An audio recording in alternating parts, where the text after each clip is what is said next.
आणि जसजसे आपण पुढे जातोय पाण्याचा मारा एका बाजूला सुरू आहे, आग भडकू नये म्हणून विझवली जाते। पूर्णपणे आगीच्या भक्ष्यस्थानी गेलेली लोकांची दृश्य तुमचं मन विचलित करू शकतात। घटना मोठी आहे, आपल्याला अजून काही गोष्टी पुढच्या काही क्षणामध्ये समजू शकतील। मृतांचा आणि जखमींचा आकडा अजून समोर आलेला नाही, पण दृश्य खूप काही सांगून जात आहेत।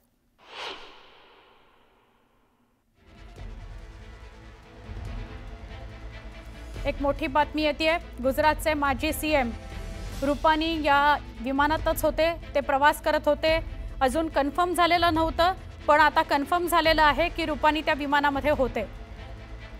मोठी बातमी आहे, माजी मुख्यमंत्री गुजरातचे रूपानी हे त्याच विमानामधून प्रवास करत होते। अहमदाबादवरून लंडनला जाणारं हे विमान होतं। एअर इंडियाने सुद्धा ट्विट करत ही माहिती दिलेली आहे की असं विमान कोसळले। 1:17 या विमानानं अहमदाबाद एअरपोर्टवरून उड्डाण केलेलं होतं। लंडन करता हे उड्डाण झालेलं होतं। AI-171 असं नव्या कॉम्बॅटचं हे विमान होतं। 242 लोक यामधून प्रवास करत होती। क्रू मेंबर 12 आणि 220 प्रवासी असे एकूण 242 प्रवासी यातून प्रवास करत होते। अहमदाबादमधून लंडनला जाणारं हे विमान कोसळलं आणि ते नेमकं रहिवासी भागात कोसळलं। एका इमारतीच्या वरच्या मजल्यावर ते घुसलेलं आपण बघतोय, त्याची छायाचित्र पण आपण बघितलेली होती। हाच तो व्हिडिओ आहे। अत्यंत धक्कादायक असा हा व्हिडिओ, त्याच विमानाचा हा व्हिडिओ आहे। केवढी आग वर भडकली बघा, ते विमान इमारतीला जाऊन आपटलं, मोठी आग भडकली आणि त्यानंतर जे काही आहे ते सगळ्यांच्या समोर आहे। बघा, परत एकदा हा व्हिडिओ बघा, त्या विमानाचा व्हिडिओ आलेला आहे। AI-171 अहमदाबादवरून लंडनला निघालेलं विमान होतं। हे विमान आपटलं आणि मोठे आगीचे लोट वर आले, त्याचा हा व्हिडिओ समोर आलाय। हा मोबाईलमधनं चित्रित केलेला व्हिडिओ आहे। हे विमान उडालं, हे मेघानी नगर या परिसरामध्ये एका इमारतीला जाऊन आपटलं आणि त्यानंतर मोठा आवाज झालेला आहे आणि मग आगीचे लोट बाहेर आलेले आहेत। आमचे प्रतिनिधी प्रशांत लीला रामदास यांच्याशी बोलूया। प्रशांत, एक मोबाईल व्हिडिओ समोर येतोय या दुर्घटनेचा।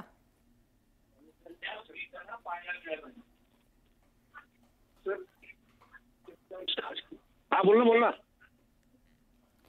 प्रशांत, हा मोबाईल व्हिडिओ एक समोर येतोय ज्याच्यामध्ये अपघात कसा झाला ते समोर येत आहे।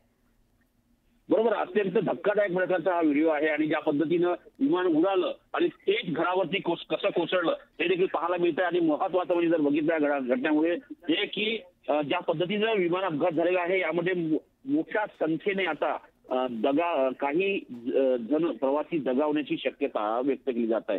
ज्या पद्धतीने माहिती मिळते की साधारणतः 232 प्रवासी, ज्यामध्ये 12 क्रू मेंबर होते आणि सोबतच या घडीला हे अत्यंत महत्वाचं आहे की ज्या पद्धतीने माहिती मिळते या संदर्भात आता जी स्पष्ट माहिती पुढे आलेली आहे।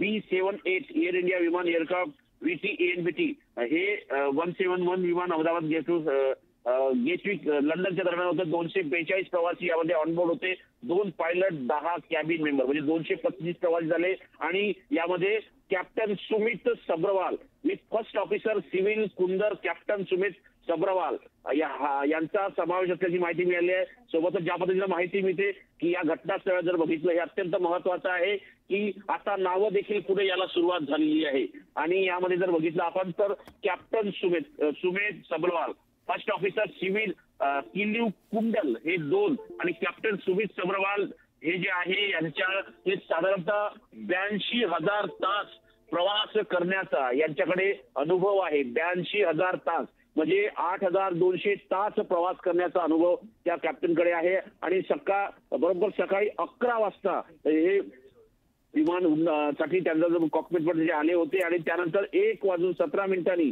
हे विमान उडल्याची घटनास्थळावरून माहिती मिळते आणि त्याच्या पुढच्या 10 मिनिटांमध्ये हे विमान कोसळलेलं आहे। सोबतच ज्या पद्धतीने माहिती मिळते की 242 प्रवासी यामध्ये असल्याचं आता हे स्पष्ट झालेलं आहे।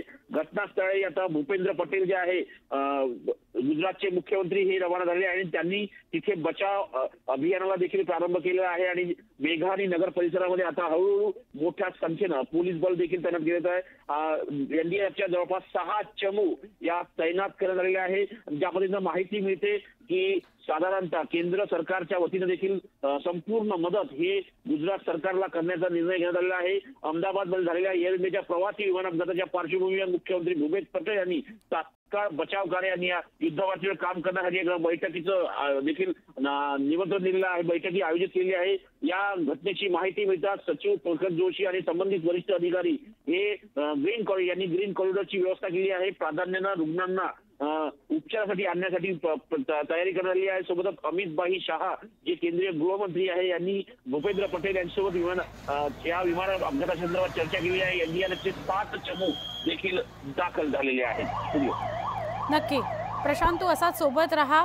वेगवेगळी दृश्य समोर येत आहेत आपल्याला, ही अजून दृश्य आपल्या समोर येत आहेत। एकतर आपण मोबाईलचे दृश्य बघतोय, विमान कसं कोसळलं आणि कशी मोठ्या प्रमाणात आग भडकली, कसा मोठा स्फोट झाला त्याची दृश्य आपण बघतोय एका बाजूला। दुसऱ्या बाजूला या इमारतीचं किती मोठं नुकसान झालेलं आहे त्याची दृश्य आपण बघतोय। हे विमान जिथे कोसळलं त्याची ही दृश्य आहेत।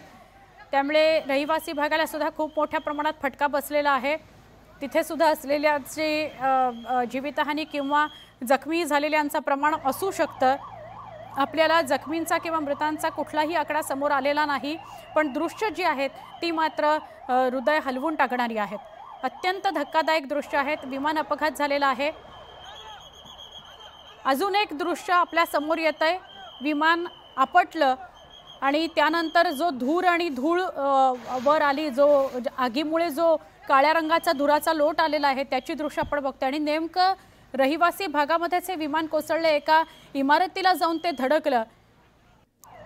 अक्षरशः त्या इमारतीवर ते विमान अडकलं असं म्हटलं तरी अतिशयोक्ती ठरणार नाही।